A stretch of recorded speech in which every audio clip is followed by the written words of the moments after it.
आप देख रहे हैं AVS न्यूज़ हरियाणा। अब खबर बाधा से है। खंड के विभिन्न गांवों में हिंदुओं के प्रसिद्ध त्योहार होली पर सुबह से ही महिलाएं होलिका पूजन करती नजर आई।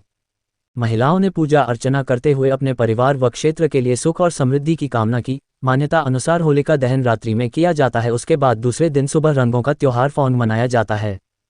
बाधा कस्बे में भी कई जगहों पर होलिका पूजन किया गया। आज सुबह से होलिका का पूजन शुरू हो गया था। महिलाओं ने विधिवत होलिका का पूजन कर जल अर्पित किया। गोबर के छोटे छोटे उपले, नारियल आदि से परंपरागत रूप से होलिका का पूजन किया गया। होलिका की परिक्रमा करते हुए होलिका और भक्त प्रहलाद की कथा भी सुनाई गई। लोगों में होली का उत्साह नजर आ रहा था। लोग एक दूसरे को गुलाल और रंग लगाकर होली की बधाई देते नजर आए। आइए होलिका दहन की पौराणिक कथा जानते हैं। पुराणों के अनुसार दानवराज हिरण्यकश्यप ने जब देखा कि उसका पुत्र प्रहलाद सिवाय विष्णु भगवान के किसी अन्य को नहीं भजता, तो वह क्रुद्ध हो उठा और अंततः उसने अपनी बहन होलिका को आदेश दिया कि वह प्रहलाद को गोद में लेकर अग्नि में बैठ जाए, क्योंकि होलिका को वरदान प्राप्त था कि उसे अग्नि नुकसान नहीं पहुंचा सकती। किंतु हुआ इसके ठीक विपरीत। होलिका जलकर भस्म हो गई और भक्त प्रहलाद को कुछ भी नहीं हुआ। इसी घटना की याद में इस दिन होलिका दहन करने का विधान है। होली का पर्व संदेश देता है कि इसी प्रकार ईश्वर अपने अनन्य भक्तों की रक्षा के लिए सदा उपस्थित रहते हैं। होली की केवल यही नहीं बल्कि और भी कई कहानियां प्रचलित है। होली की एक कहानी कामदेव की भी है। पार्वती शिव से विवाह करना चाहती थी, लेकिन तपस्या में लीन शिव का ध्यान उनकी तरफ गया ही नहीं। ऐसे में प्यार के देवता कामदेव आगे आए और उन्होंने शिव पर पुष्प बाण चला दिया। तपस्या भंग होने से शिव को इतना गुस्सा आया कि उन्होंने अपनी तीसरी आंख खोल दी और उनके क्रोध की अग्नि में कामदेव भस्म हो गए। कामदेव के भस्म हो जाने पर उनकी पत्नी रति रोने लगी और शिव से कामदेव को जीवित करने की गुहार लगाई।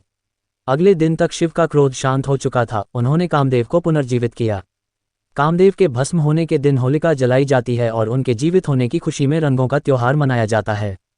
महाभारत की एक कहानी के मुताबिक युधिष्ठिर को श्री कृष्ण ने बताया, एक बार श्री राम के एक पूर्वज रघु के शासन में एक असुर महिला थी। उसे कोई भी नहीं मार सकता था, क्योंकि वह एक वरदान द्वारा संरक्षित थी। उसे गली में खेल रहे बच्चों के अलावा किसी से भी डर नहीं था।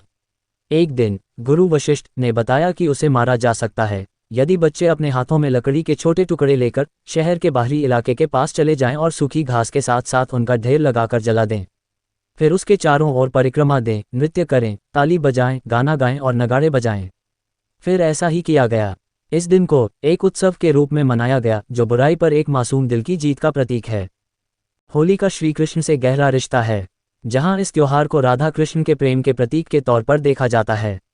वहीं पौराणिक कथा के अनुसार जब कंस को श्री कृष्ण के गोकुल में होने का पता चला तो उसने पूतना नामक राक्षसी को गोकुल में जन्म लेने वाले हर बच्चे को मारने के लिए भेजा। पूतना स्तनपान के बहाने शिशुओं को विषपान कराना था, लेकिन कृष्ण उसकी सच्चाई को समझ गए। उन्होंने दुग्धपान करते समय ही पूतना का वध कर दिया। कहा जाता है कि तभी से होली पर्व मनाने की मान्यता शुरू हुई। विंध्य पर्वतों के निकट स्थित रामगढ़ में मिले एक ईसा से 300 वर्ष पुराने अभिलेख में भी इसका उल्लेख मिलता है।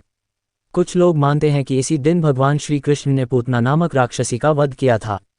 इसी खुशी में गोपियों ने उनके साथ होली खेली थी। बाधा से विनोद मांझी की रिपोर्ट।